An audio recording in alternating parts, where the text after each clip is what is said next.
Bonjour à tous, bienvenue sur vos chaînes bretonnes. Aujourd'hui, nous sommes à Lorient et nous allons monter à bord du Biche, le dernier tonnier de l'Atlantique. Nous allons vous faire découvrir son histoire, sa restauration et ses nouvelles activités.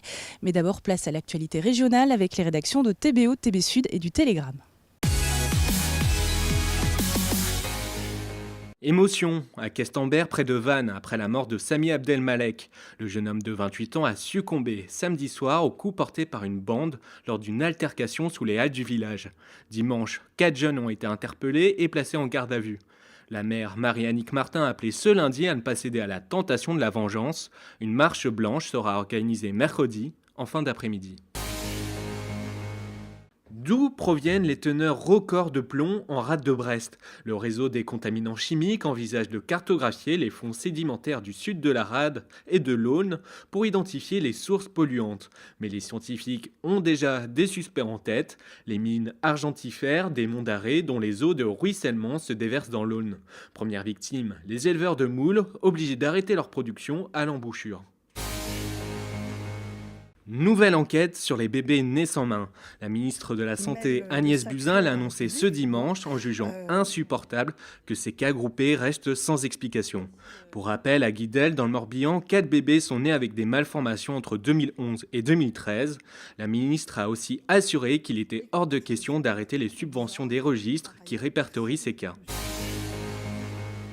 4 millions d'euros pour les Bretonnes dans la prairie ou le pardon. L'État en appelle au mécénat pour acquérir ce tableau d'Émile Bernard, comme l'annonce l'article paru dimanche dans le journal officiel. Émile Bernard, c'est une figure de l'école de Pont-Aven, mais les Bretonnes dans la prairie ont vocation à être exposées à Paris, au musée d'Orsay.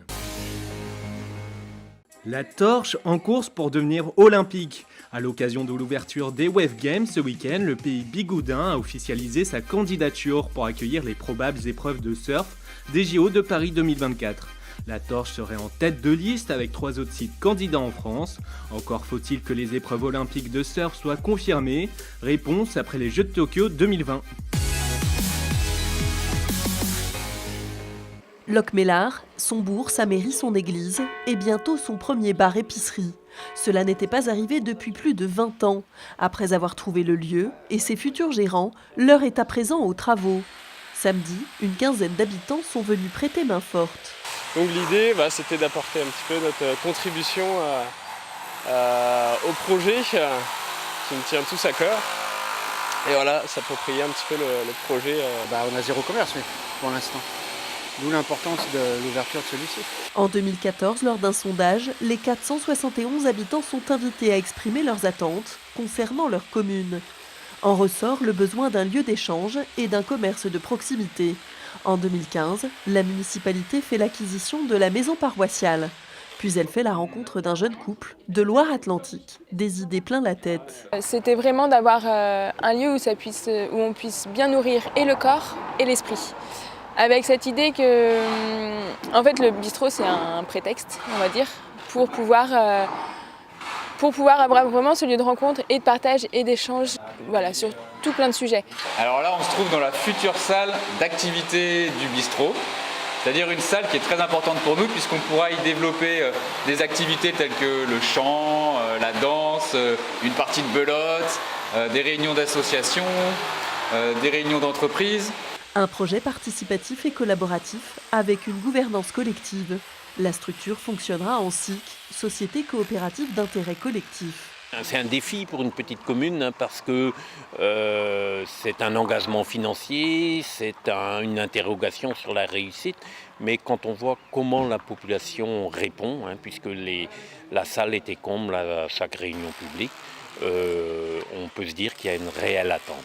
Sur les 254 000 € nécessaires à la restauration du bâti, 80% sont pris en charge par des subventions publiques. L'ouverture du bistrot, mais pas que, est prévue en juin prochain.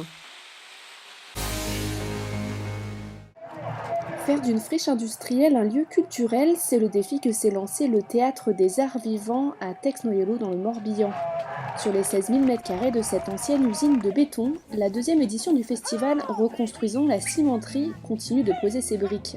En fait, on se rend compte qu'il y a une grande partie de la population qui ne va jamais dans les lieux culturels dits classiques. Et donc l'idée, c'est d'inventer une relation qui soit plus ouverte, plus conviviale et qui décloisonne les différentes pratiques artistiques entre elles. Et aussi un espace de vie sociale, on pourrait dire un tiers-lieu pour les habitants pour pouvoir proposer toutes sortes de choses, des cafés philo, des soirées-jeux, plein de choses comme ça. Avec un taux de remplissage de près de 90%, le bilan de cette première année d'exploitation est positif.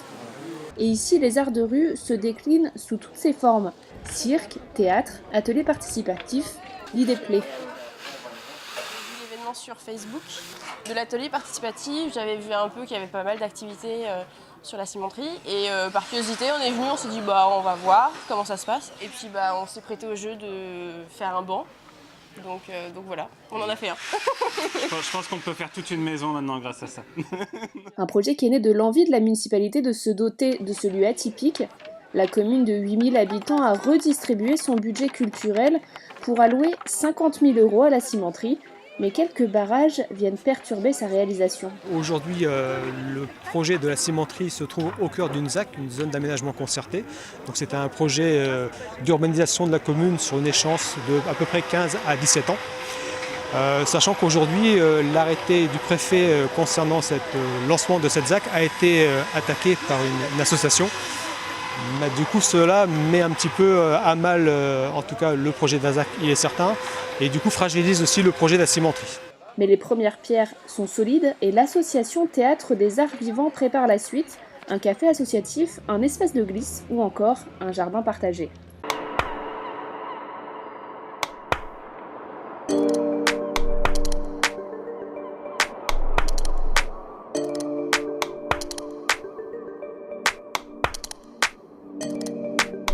Et nous sommes de retour à Lorient, à bord du Biche, le dernier tonnier de l'Atlantique, en compagnie du président des Amis du Biche, Marc Motion. Bonjour.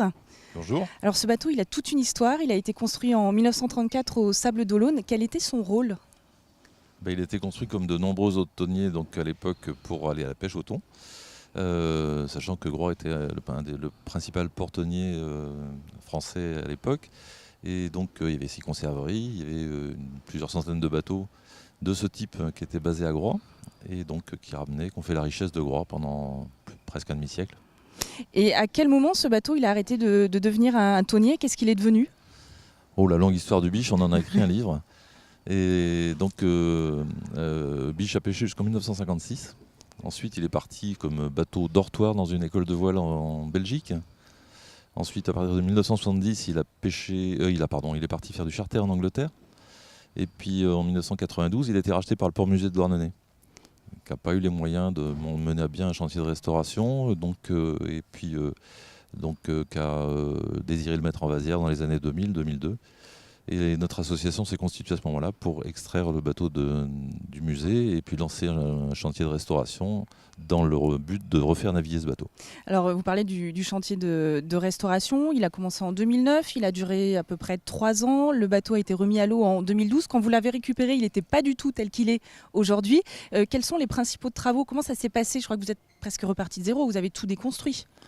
Sur Biche, il y a eu lieu ce qu'on appelle une restauration-reconstruction. Effectivement, il y a eu de nombreuses pièces de changées, comme sur un bateau qui n'a pas eu de très gros entretien pendant 50 ans. Donc effectivement, on a changé énormément de pièces, mais Biche est toujours resté dans son ensemble. C'est Biche qui est rentré en chantier à Lorient, avenue de la Perrière, et c'est Biche qui en est ressorti 3 ans plus tard, en 2012. Et il y a eu une grosse mobilisation, beaucoup de personnes qui se sont fédérées autour de ce projet pour le rénover. Oui, sinon on n'aurait pas réussi à mener à bien ce projet. Donc il a fallu quand même collecter 1 600 000 €, ce qui n'est pas rien. Donc avec le concours bien sûr du conseil régional et du conseil du département, mais surtout plus de 1000 particuliers, une dizaine d'entreprises. Et donc c'était vraiment un travail qui a été porté par un grand nombre de personnes. Alors aujourd'hui, il a une nouvelle vie, ce Biche. Qu'est-ce que vous faites comme activité, comme sortie en mer ? Alors dans le programme qu'on s'était fixé, on voulait absolument que Biche retrouve son métier, le métier pour lequel il a été construit, donc retourner à la pêche au thon, à la ligne, avec ses beaux tangons, donc les techniques très traditionnelles, de pêcher du beau poisson, éviscérer dès qu'il sort de l'eau, sans choc au fond d'un chalut, Et donc on fait ce métier un mois par an avec des passagers qui payent leur place. Et puis sinon, le bateau participe à tous les événements importants de France, mais pas que. On était donc au Pays Basque cette année, au Pays Basque espagnol. On était en Belgique il y a 3 ans. On va en Angleterre tous les ans au Scilly. Donc on fait de l'événement un peu partout. Le bateau fait plus de 4000 milles tous les ans avec des passagers. C'est le bateau ambassadeur, je dirais, de Groix et de Lorient, partout où on peut se déplacer. Donc on peut faire des croisières avec vous sur l'Atlantique ? Voilà, on peut embarquer donc sur des croisières plus ou moins longues. Donc ça va de la sortie de demi-journée, la sortie de journée, jusqu'à des croisières de 2 jusqu'à 5-6 jours. Oui, il est tout à fait possible d'embarquer. On a notre planning 2018-19 n'est pas encore opérationnel, mais il sera opérationnel dans un mois. Donc c'est-à-dire que dans un mois, on pourra venir sur notre site internet, s'inscrire sur des croisières. Et puis on invite le plus grand nombre à le faire. On peut être un marin amateur quand on vient, pour ces croisières-là, on participe à la vie du bateau ? Oui, alors c'est le côté très intéressant des bateaux du patrimoine, c'est qu'on participe effectivement à toutes les manœuvres.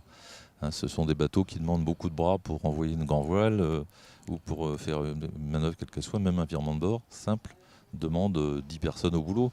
Et donc c'est bien, tout le monde participe à toutes les manœuvres. On peut embarquer des enfants à partir du moment où ils sont accompagnés de leurs parents. Tout le monde peut venir à bord de Biche, oui, bien sûr. Merci beaucoup, Marc Motion. Merci à vous de nous avoir suivis. On vous souhaite une très très bonne soirée sur les chaînes bretonnes.